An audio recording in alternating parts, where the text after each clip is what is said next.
integration in logical learning.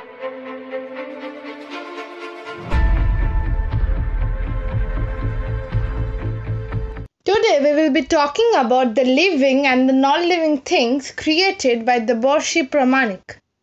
Now we all know through this picture that which are living things and which are non-living things. Living things exist and are alive, sustaining life. They own life. Living things have structures known as cells. They grow and exhibit movement or locomotion, while the non-living things are not alive. They do not possess life. They do not have cells and don't grow or show locomotion or movement. They don't undergo metabolism with anabolic and catabolic reactions. Now, what are the things that comes to our mind when we hear the term living things?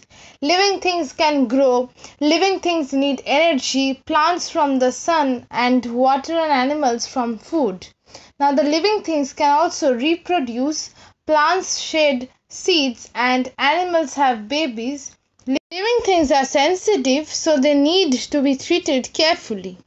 Now, what are non-living things? I think we all know that the non-living things are those which do not react. Now, what does it say here? Non-living things refer to those things which are not alive. They do not show any trait of life such as reproduction, growth and development, respiration, metabolism, adaptation, responsiveness, movement, etc.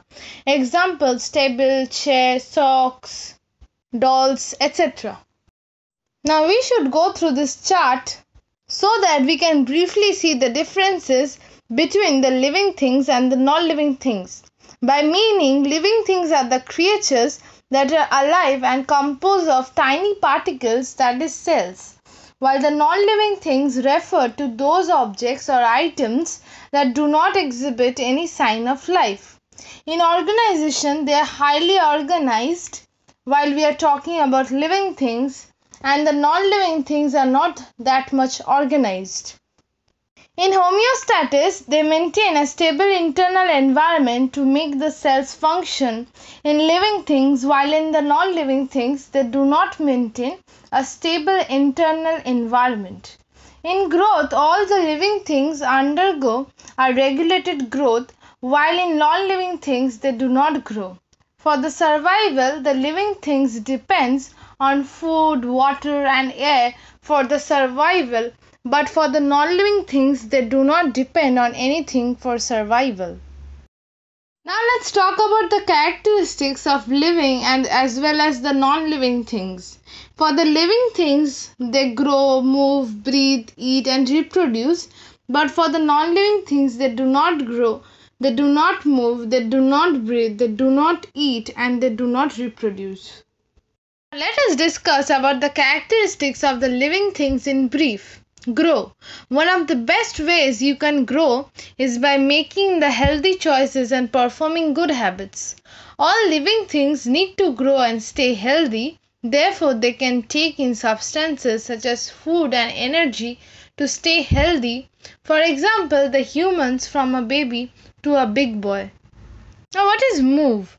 Our bodies are designed to move not just in a straight line but in all the directions, bending, twisting, rolling, crawling, jumping, carrying and reaching are all the other natural movements that our bodies are designed to do.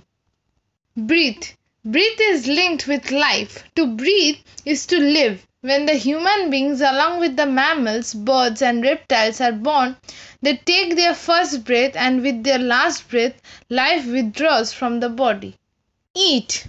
Eating is also known as consuming, is the ingestion of food typically to provide a heterotrophic organism with energy and to allow for growth. Reproduce. Human reproduction is any form of sexual reproduction resulting in human fertilization. It typically involves sexual intercourse between a man and a woman. During the sexual intercourse, the interaction between the male and the female reproductive systems results in the fertilization of the woman's ovum by the man's sperm. Now let us talk about the characteristics of the non-living things as well.